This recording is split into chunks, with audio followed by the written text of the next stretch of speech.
मैं जवानी में ही विधवा हो गई और ये दुख मेरे लिए कोई कम नहीं था। उसके बाद मेरे ऊपर एक और पहाड़ टूट पड़ा। मुझे किसी ने किडनैप कर लिया। वो लोग मुझे रोज नशा देते थे। किसी तरीके से मैं वहां से भाग निकली और अपने घर पहुंची तो खानदान वालों ने मुझे अपनाने से मना कर दिया और मुझे घर से निकाल दिया। घर से निकालने के बाद जब मैं सड़क पर जा रही थी तो एक गाड़ी वाले ने मुझे अपने साथ बैठा लिया। जब मैंने उसका चेहरा देखा तो मेरे पैरों तले जमीन निकल गई, क्योंकि यह वही आदमी था जिसने मुझे मेरा नाम सुनीता है। मैं अपने माता पिता की एक लौती बेटी थी और उनकी बहुत लाडली थी, इसलिए मेरे ऊपर किसी बात की कोई पाबंदी नहीं थी। जो मैं कहती थी मेरे पास माता पिता वही करते थे। मैंने बीए कंप्लीट कर लिया था। उसके बाद मैंने पढ़ाई छोड़ दी थी। मेरे पिता बहुत अमीर थे। हमारे पास पैसे और जायदाद की कोई कमी नहीं थी। मेरे पिताजी के एक भाई और एक बहन थे। मेरे पिता के भाई यानी मेरे चाचा मेरे पिता के हिस्से की जायदाद भी लेना चाहते थे। वह मेरे पिताजी से कहते थे कि तुम इतनी जायदाद का क्या करोगे, तुम्हारी बेटी तो ससुराल चली जाएगी। तुम्हारे पास कोई बेटा भी नहीं है जो तुम्हारी जायदाद संभाल सके। अपना सब कुछ मेरे नाम कर दो। अपने बचपन से ही मैं अपने खानदान में यह झगड़े देखती हुई आ रही थी। मेरे पिताजी किसी भी हाल में अपनी जायदाद उन्हें देने के लिए राजी नहीं थे।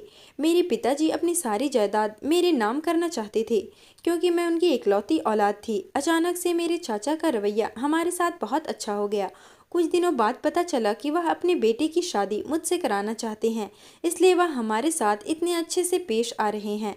वह चाहते थे कि मेरी शादी उनके बेटे के साथ हो जाए, ताकि हमारी सारी जायदाद खुद ब खुद उनके नाम हो जाए। लेकिन मेरे पिताजी इस रिश्ते के लिए राजी नहीं थे। मेरी माँ को यह रिश्ता बिल्कुल भी पसंद नहीं था। मुझे भी अपना कजिन बिल्कुल पसंद नहीं था, क्योंकि वह पहले से शादीशुदा था। उसकी गलत हरकतों की वजह से उसकी बीवी उसे छोड़कर जा चुकी थी। उसकी गलत हरकतों के चर्चे पूरे मोहल्ले में मशहूर थे। कोई अपनी लड़की उसे देने के लिए तैयार नहीं था।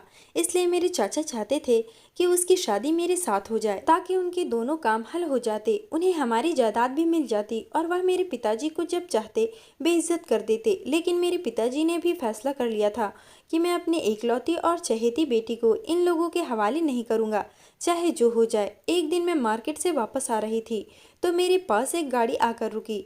उसमें जो आदमी बैठा था वह मुझसे एड्रेस पूछने लगा। मैं उसे एड्रेस बता रही थी कि किसी ने मेरे पीछे से मेरे मुंह पर एक कपड़ा रख दिया, जिससे मैं बेहोश हो गई।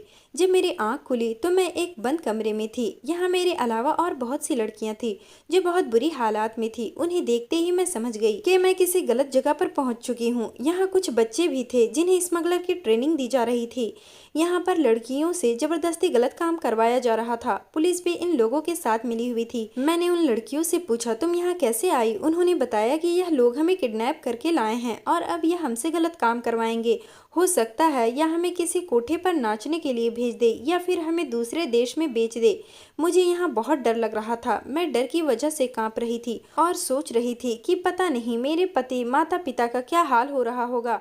पता नहीं वह मुझे कहाँ कहाँ ढूंढ रहे होंगे और मेरे लिए कितने परेशान होंगे। मैं भगवान से प्रार्थना कर रही थी कि मुझे यहाँ से जल्दी से आज़ादी मिल जाए, ताकि मैं अपने माता पिता के पास जा सकूं। यहाँ सब लड़कियाँ रो रही थी, चिल्ला रही थी। यहाँ छोटे बच्चे भी थे। उनमें से एक बच्चा बहुत ज़्यादा रो रहा था और दीवार को ऐसे खोज रहा था जैसे उसे यहाँ से निकलने का रास्ता मिल जाएगा। मैं उस बच्चे के पास गई, उससे पूछा कि तुम यहाँ कैसे पहुँचे? तो वह बच्चा मेरे गले से लगकर और ज़्यादा रोने लगा। वह छोटा सा मासूम सा बच्चा था। मैं सोच रही थी अगर इन लोगों को इस छोटे से बच्चे पर रहम नहीं आया तो यह लोग मेरे साथ क्या करेंगे। इतने में वहाँ कुछ लोग आए। उनके हाथ में हथियार थे। वह सबसे कहने लगे कि चलो तुम्हारा यहाँ से जाने का समय आ गया। वह हम शायद जंगल की किसी जेल में कैद थे। अब हम लोगों को कहीं और शिफ्ट किया जा रहा था। उनमें से कुछ किसी ने बताया कि यह लोग बहुत खतरनाक है, बिना सोचे समझे किसी को भी मार देते हैं और पुलिस भी इनके साथ मिली हुई है। वह भी उनसे कुछ नहीं कहती। यह लोग तो खुद पुलिस को भी मार कर देते हैं। यह इंसान की शक्ल में जानवर है। फिर हमें वहां से कहीं और शिफ्ट कर दिया गया और हम में से कुछ लड़कियों और बच्चों को कहीं और भेज दिया गया। वहाँ एक लड़की थी, वह उनकी बात मानने से मना कर रही थी। उन लोगों ने उसे बहुत बेदर्दी से मार डाला। वो वहीं मेरी आंखों के सामने तड़प तड़प कर मर गई, लेकिन मैं उसके लिए कुछ नहीं कर सकी। यह लोग बहुत ज्यादा खतरनाक थे। यहाँ हम ऐसे जगह पर कैद थे जहाँ से हमें ना सूरज देखने को मिलता था ना चांद। कब दिन निकलता था कब रात हो जाती हमें कुछ नहीं पता चलता था। कभी कभी कुछ थोड़ा बहुत खाने को दे दिया करते थे। यहाँ सब लोग रोते रहते बिलखते रहते, लेकिन इन गुंडों पर कोई असर नहीं होता था। मुझे यहाँ बहुत डर लग रहा था, लेकिन यहाँ से भागने का कोई रास्ता नहीं था। यह लोग यहाँ की सभी लड़कियों को नशे का आदी बना रहे थे। मुझे डर था कहीं यह लोग मुझे भी नशे का इंजेक्शन न दे दे। इन लोगों ने मेरे साथ भी यही किया। इन लोगों ने मुझे भी नशा देना शुरू कर दिया। अब यह लोग रोज मुझे नशे का इंजेक्शन लगा देते। मुझे पूरी तरह नशे की लत लग चुकी थी। अगर यह लोग मुझे नशे का इंजेक्शन नहीं लगाते तो मैं बाद ही लगा लिया करती थी। वहाँ एक लड़का था जो मुझसे कभी कभार बात कर लिया करता था। वह मुझसे मेरा नाम, एड्रेस वगैरह पूछता था। मैंने उसे अपने घर का पता और अपना नाम बता दिया, अपने माता पिता के बारे में भी बताया। उसने मुझसे कहा कि तुम फिक्र मत करो, मैं तुम्हें यहाँ से निकाल कर रहूंगा। एक दिन जब वह मुझसे बात कर रहा था और मेरे बारे में पूछ रहा था तो मैं उससे बात करते करते रो पड़ी। मैंने उससे कहा कि मुझे अपने माता पिता की बहुत याद आती है। पता नहीं वह किस हाल में होंगे। वह मुझसे बहुत प्यार करते थे। पता नहीं वह मेरे बगैर जिंदा भी होंगे या नहीं। उस लड़के का नाम राजीव था। उसने मुझे दिलासा दिया। एक वही था जिस पर मुझे भरोसा था, जिससे बात करके मुझे लगता था कि मैं यहाँ से बचकर निकल जाऊंगी। लेकिन उस लड़के को किसी ने पुलिस के हवाले कर दिया। शायद उन लोगों को पता चल गया था कि वह मुझे यहाँ से निकालने वाला है। जो आदमी हमारी निगरानी करता था, एक दिन उसने बहुत ज्यादा शराब पी ली और वह शराब के नशे में बेहोश हो गया। आसपास वहाँ कोई मौजूद नहीं था, तो हमने इस मौके का फायदा उठाया और वहाँ से भागना शुरू कर दिया। कोई किसी की मदद के लिए तैयार नहीं था। सब लोग यहाँ सोच रहे थे कि हमें यहाँ से आज़ादी मिल जाए, क्योंकि यहाँ की जिंदगी नर्क से कम नहीं थी। इतने में वहाँ के लोगों को पता चल गया और उन्होंने गोलियां चलानी शुरू कर दी। कुछ लोगों को गोली लगी और कुछ जख्मी हो गए। मुझे भी गोली छूकर निकल गई थी, लेकिन मुझे उस समय सिर्फ वहां से निकलना था। अगर मैं यहाँ रह जाती तो हो सकता है जिंदगी भर यहाँ से कभी नहीं निकलती। इसलिए मैंने बिना तकलीफ देखे यहाँ से भागना शुरू कर दिया। वह एक सुनसान सा घना जंगल था।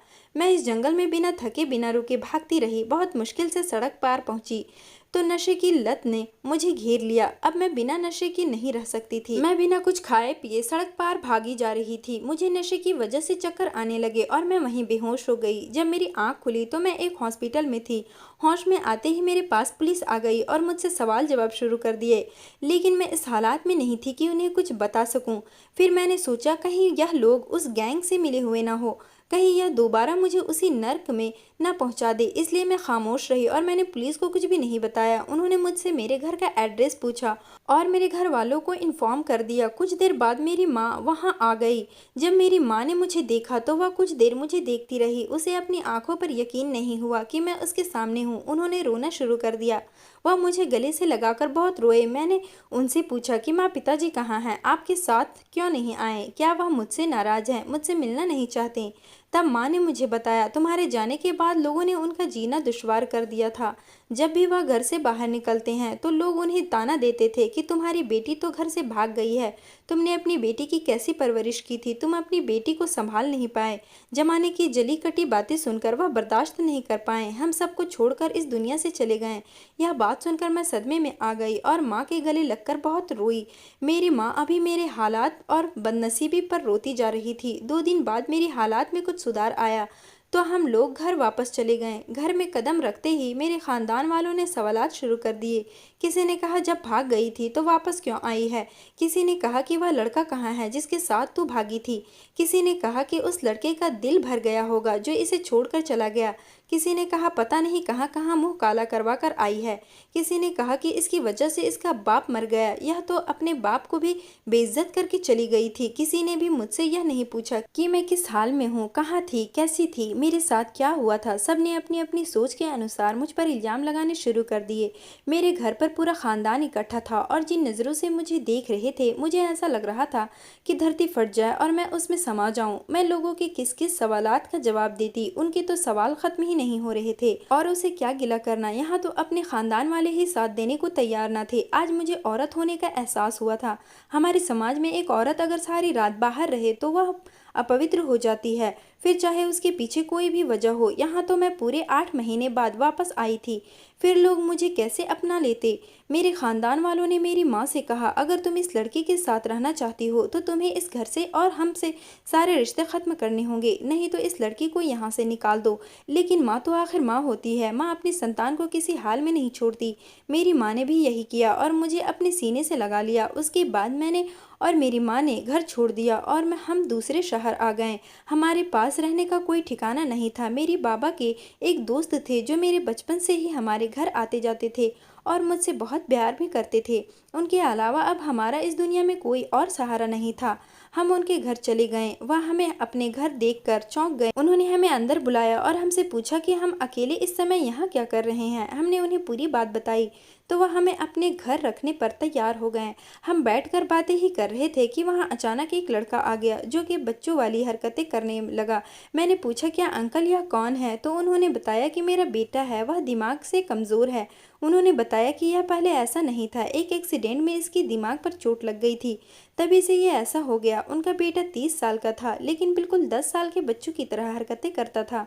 उन्होंने बाहर डॉक्टरों को दिखाया, बहुत इलाज करने की कोशिश की लेकिन फिर भी उनका कोई इलाज नहीं हो पाया।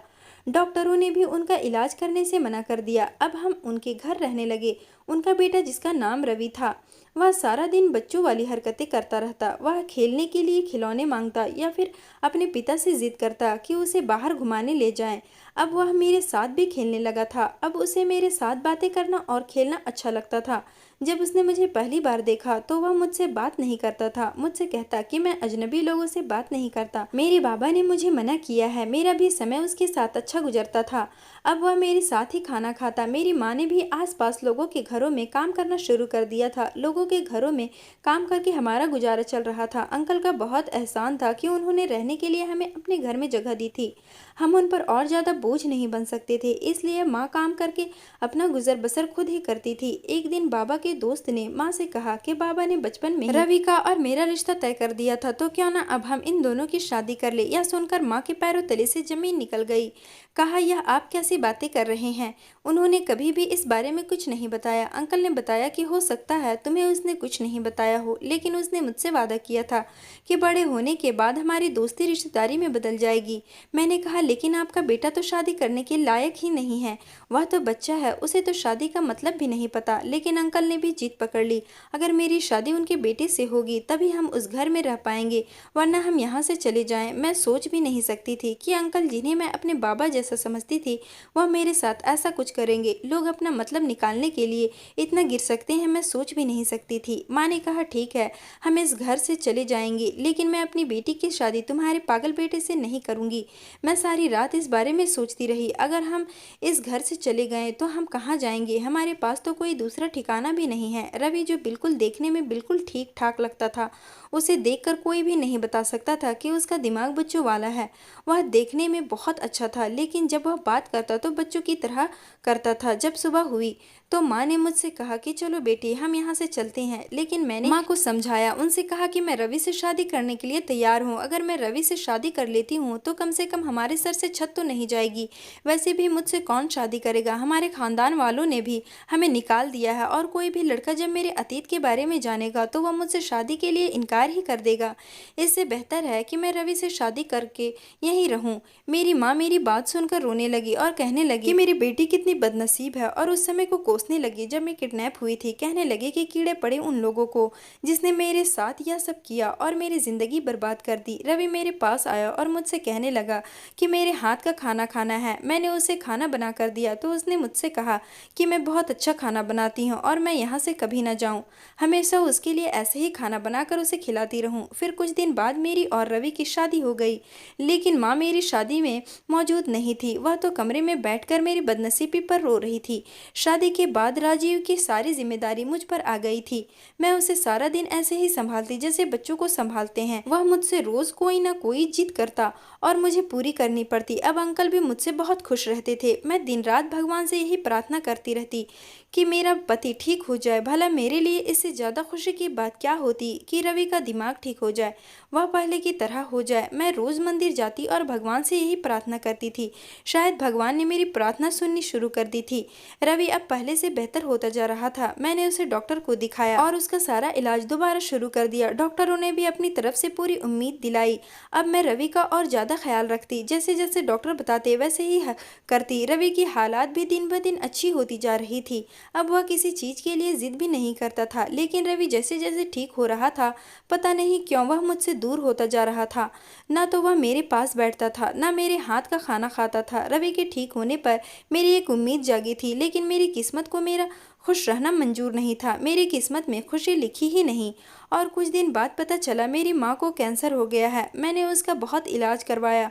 वह सारा दिन बीमार पड़ी रहती थी। हमारे पास जो भी पैसे थे वह माँ के इलाज में खर्च हो चुके थे। अब मेरे पास माँ का इलाज कराने के लिए पैसे भी नहीं थे और अंकल ने भी अब मुझे पैसे देने से मना कर दिया था। अब मेरे पास सरकारी अस्पताल जाने के अलावा कोई और रास्ता नहीं था। मैंने अपनी माँ को एक सरकारी अस्पताल में भर्ती करवा दिया। वहाँ 2 महीने तक उनका इलाज चलता रहा। मैं जिंदगी से थक चुकी थी। सारी सारी रात मैं अपनी माँ के पास बैठी रहती और प्रार्थना करती रहती, मेरी माँ मेरी आखिरी सहारा है। हे भगवान, तू उनको मुझसे मत छीनना। लेकिन भगवान ने मेरी कभी नहीं सुनी, तो आज कैसे सुन लेता। एक दिन मेरी माँ मुझे छोड़कर चली गई। उसी बीच रवि की हालात में भी बहुत सुधार आ गया। लेकिन अब रवि मुझे अपने साथ रखने के लिए तैयार नहीं था। पहले मेरे बाबा मुझे छोड़कर चले गए, अब मेरी माँ, सिर्फ रवि का सहारा बचा था, लेकिन उसने भी मुझे दुत्कार दिया। अब मेरे पास जीने के लिए कोई वजह बाकी नहीं रही थी। मैं जीती तो किसके लिए जीती? कोई रिश्ता मेरे लिए अब बाकी नहीं रहा था। मैंने सोचा था कि रवि की ठीक होने के बाद हम हंसी खुशी रहेंगे, लेकिन रवि ने भी मेरा साथ छोड़ दिया। रवि से शादी करने के बाद भी हम कभी साथ नहीं थे। एक पत्नी को जो अपने पति से मोहब्बत और सम्मान मिलना चाहिए वह मुझे कभी नहीं मिला था। लेकिन फिर भी मैंने खुशी खुशी रवि के साथ रिश्ता निभाना सोचा। रवि के ठीक होने के बाद शायद मुझे वह सब कुछ मिले जो एक पत्नी का हक होता है, लेकिन मेरी किस्मत को तो कुछ और ही मंजूर था। रवि ने बिल्कुल मेरी तरफ देखना भी बंद कर दिया था। समय ऐसे ही बीता जा रहा था। एक दिन मुझे पता चला कि मैं माँ बनने वाली हूँ। दुनिया की हर औरत को इस खुशी का इंतजार होता है, लेकिन मैं बदनसीब इस खबर के बाद समझ नहीं पा रही थी कि मैं खुश हूँ या दुखी। मेरे पास दुनिया में कोई भी रिश्ता बाकी नहीं रहा था। मैं नहीं चाहती थी कि मेरी तरह मेरी संतान भी इस दुनिया में बदकिस्मती के साथ पैदा हो। जो तकलीफ और परेशानी मुझे इस दुनिया में मिली है वह मेरी संतान भी उठाए। मैं हॉस्पिटल गई और मैंने एक नर्स से अपने अबॉर्शन की बात की। उसने चेक करने के बाद मुझे बताया कि मैं बहुत कमजोर हूँ। अगर मैंने कुछ भी किया तो मेरी जान को खतरा हो सकता है। मैं हॉस्पिटल से घर वापस आते हुए सारे रास्ते यही सोचती रही कि पता नहीं रवि मेरे बच्चे के साथ कैसा सलूक करेगा। जो एक पति का फर्ज नहीं निभा सका वह बाप का फर्ज कैसे निभाएगा। मैं घर वापस आ गई। ऐसे ही 9 माह पूरे हो गए। इन दिनों मेरी तबीयत भी ठीक नहीं रहती थी। मैं बहुत कमज़ोर हो गई थी। फिर एक दिन मेरी तबीयत खराब और मैंने एक बच्चे को जन्म दिया। अपने बच्चे का मुंह देखकर मेरे अंदर ममता जाग गई। मैंने उसे सीने से लगा लिया और मैं अपने आप को कोसने लगी कि मैं कैसी माँ थी जो अपने बच्चे को ही मारना चाहती थी। आज मुझे माँ होने का एहसास हुआ था। माँ और बच्चे का रिश्ता कितना खास होता है। मैं अपनी सोच पर शर्मिंदा हो रही थी और भगवान से माफ़ी मांग रही थी। एक पल में ही मेरी जिंदगी बदल गई। रवि का बर्ताव भी मेरे बेटे के साथ अच्छा था। वह भले ही मेरी तरफ नहीं देखते थे, मुझसे बात नहीं करते थे, लेकिन वह अपने बच्चे के साथ अच्छे से रहते थे। मेरे लिए यही बहुत था कि मेरी औलाद को प्यार मिल रहा था। सारा दिन बच्चों के काम में गुजर जाता था। अब मैं थोड़ी खुश रहने लगी थी। मुझे भी लगा था कि भगवान ने मेरी जिंदगी में भी खुशी लिखी है। मेरा भी खुशियों पर कुछ हक है। अब मेरा बेटा, जिसका नाम मैंने बंटी रखा था, बहुत बड़ा हो गया था कि वह मुझे माँ कहकर पुकारता था और मुझे बहुत खुशी होती थी। मेरी जिंदगी में भी कोई खास रिश्ता आ गया था जिसे मुझसे कोई जुदा नहीं कर सकता था। एक दिन जब रवि घर से काम के लिए निकले तो वह वापस नहीं आए। मैं उसका इंतज़ार कर रही थी कि मोहल्ले में एक आदमी ने आकर मुझे बताया कि रवि का एक्सीडेंट हो गया है और वो इस दुनिया में नहीं रहे। यह खबर सुनकर मेरे सर पर आसमान टूट पड़ा। मैं जो अब थोड़ी बहुत खुश रहने लगी थी, फिर से मुझे मेरी बदकिस्मती ने घेर लिया था। मैं फिर से अकेली हो गई थी। रवि भले ही मुझसे बात नहीं करते थे, लेकिन वह मेरे बेटे से बहुत प्यार करते थे, उसका हर तरीके से ख्याल रखते थे। मेरे पास कोई सहारा नहीं था। यही सोचकर मैं सारी सारी रात जागती रहती। घर में जो पैसे थे वह भी खत्म हो गए थे। अब मेरे पास अपने बच्चे को दूध पिलाने तक के पैसे नहीं थे। मेरा बच्चा भूख से रोता रहता, लेकिन मेरे पास उसे कुछ खिलाने के लिए नहीं होता। एक माँ तो भूखी रह सकती है, लेकिन अपने बच्चे को भूखा नहीं रख सकती। मैंने एक घर में साफ सफाई का काम शुरू कर दिया और मुझे वहाँ से जो कुछ भी मिलता था मैं अपने बच्चे के लिए खाने पीने का सामान लेकर आती और उसे खिलाती। लेकिन वहाँ जो आदमी था उसकी नज़र मुझे ठीक नहीं लगती थी। जब भी मैं काम करने जाती वह मुझे घूरता रहता। एक दिन तो हद ही हो गई, उसने मुझे छेड़ने की कोशिश की। मैंने यह बात उसके घर वालों को बताई तो उन्होंने उल्टा मुझे ही झूठा साबित करके काम से निकाल दिया। इसी दौरान मेरी एक पड़ोसन मेरे घर आई और मुझसे कहने लगी कि मैं एक सिलाई सेंटर में सिलाई करने जाती हूँ, अगर तुम भी वहाँ जाना चाहो तो मेरे साथ चल सकती हो। वहाँ का मालिक बहुत अच्छा और रहमदिल है, वह ज़रूर तुम्हारी मदद करेगा। मुझे भी कुछ न कुछ काम की ज़रूरत थी, उसके साथ जाने की हामी भर ली। अगले दिन मैं उस औरत के साथ सेंटर चली गई। वहाँ उसका मालिक तो नहीं था, लेकिन उसका सेक्रेटरी था जिसने मुझे काम पर रख लिया था। उसकी एक बहुत बड़ी कपड़ों की फैक्ट्री थी। वहाँ बहुत सारी औरतें काम करती थी। मैंने भी वही काम करना शुरू कर दिया। मुझे वहाँ से अच्छे खासे पैसे मिल जाते थे। अब मैंने अपने बच्चे को स्कूल भेजना भी शुरू कर दिया था। अब जिंदगी कुछ बेहतर गुजर रही थी। वहाँ से कपड़े सिलकर बाहर जाते थे। एक दिन वहाँ फैक्ट्री के मालिक आ गए। उन्होंने मुझे काम करते हुए देखा और मेरी बहुत तारीफ की और मुझसे कहने लगे कि तुम बहुत दिल लगाकर काम करती हो। अब वो रोज मेरे पास आकर बैठ जाते, मुझे काम करता हुआ देखते, लेकिन मैंने उन्हें अपना चेहरा नहीं दिखाया था। मैं वहाँ हमेशा अपना चेहरा कवर करके ही रहती थी। एक दिन उन्होंने मुझसे मेरे बारे में पूछा कि मेरे घर पर कौन कौन है। मैंने उन्हें अपने बेटे के बारे में बताया और अपने बदकिस्मती की ज़िंदगी के बारे में बताया कि मेरे पति का देहांत हो गया है। उन्होंने सुनकर बहुत अफसोस जताया। वह एक अच्छे आदमी थे। एक दिन मैंने उनसे पूछा कि आपने शादी क्यों नहीं की, तो उन्होंने मुझे बताया कि वो एक लड़की से मोहब्बत करते थे। मैंने उनसे पूछा कि अब वो लड़की कहाँ है। उन्होंने मुझे बताया कि वो पहले गलत काम करते थे और एक गैंग के साथ मिले हुए थे। वो गैंग लड़कियों को पकड़कर उनसे गलत काम करवाता था। वहीं पर उन्हें एक लड़की से मोहब्बत हो गई थी।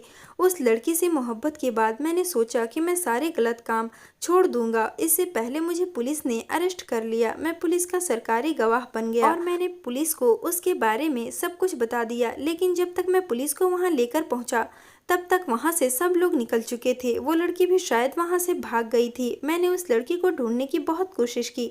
मैं उसके घर पर भी गया। उसके घर जाकर मुझे पता चला उसके खानदान वालों ने उसे निकाल दिया है। उसके बाद मुझे किसी से मोहब्बत नहीं हुई। मेरे पास उस लड़की की एक फ़ोटो है।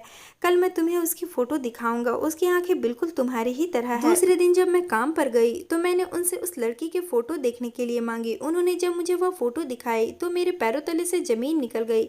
वह फ़ोटो मेरी ही थी। मैंने कहा, राजीव तुम मुझसे मोहब्बत करते थे। मैंने उसे अपना चेहरा दिखाया तो वो बहुत खुश हुआ और मुझसे कहने लगा कि ये तुम थी सुनीता। मुझे तुम्हें देखकर हमेशा अपनेपन का एहसास होता था।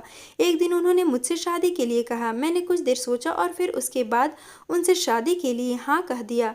मैं भी अब अपनी ज़िंदगी से थक चुकी थी। मुझे भी किसी सहारे की ज़रूरत थी। कुछ दिनों बाद हमने मंदिर में जाकर शादी कर ली। राजीव मेरा और मेरे बेटे का बहुत ख्याल रखते थे। हमें किसी चीज़ की कोई कमी नहीं होने देते थे। उनसे शादी करने के बाद मेरी ज़िंदगी जैसे बदल ही गई थी। मेरा बेटा भी उनसे बहुत मोहब्बत करता था। राजीव और बंटी रोज रात को घंटों घंटों मेरी बातें करते। राजीव सारा दिन की बातें बंटी से पूछते। अगर मैंने बंटी को डांटा होता तो वह अपने पिताजी से मेरी शिकायत लगाता था और वह मुझे डांटते तो कहता कि पिताजी मैंने आपको डांटने के लिए तो नहीं कहा था। इसी तरह हमारी ज़िंदगी बहुत हंसी खुशी गुजर रही थी। एक दिन राजीव ने मुझे बताया कि मेरे चाचा ने ही मुझे किडनैप करवाया था। मैं सोच भी नहीं सकती थी कि जायदाद के लालच में लोग अपनों के साथ ही इतना गलत कर सकते हैं। अब मैं पूरी तरीके से अपना अतीत भूल चुकी थी। हो सकता है भगवान ने मुझे इसलिए इतनी तकलीफ दी हो कि मुझे आज का दिन दिखा सके। आज मैं अपनी ज़िंदगी में बहुत खुश थी और मेरा पति भी मुझसे बहुत मोहब्बत करते थे। दोस्तों उम्मीद करती हूँ आपको हमारी कहानी पसंद आई होगी। कहानी पसंद आई है तो वीडियो को लाइक करें, चैनल पर नए हैं तो चैनल को सब्सक्राइब करें और हाँ नोटिफिकेशन बिल को ज़रूर दबाएं ताकि अगली अपडेट सबसे पहले आपको मिले।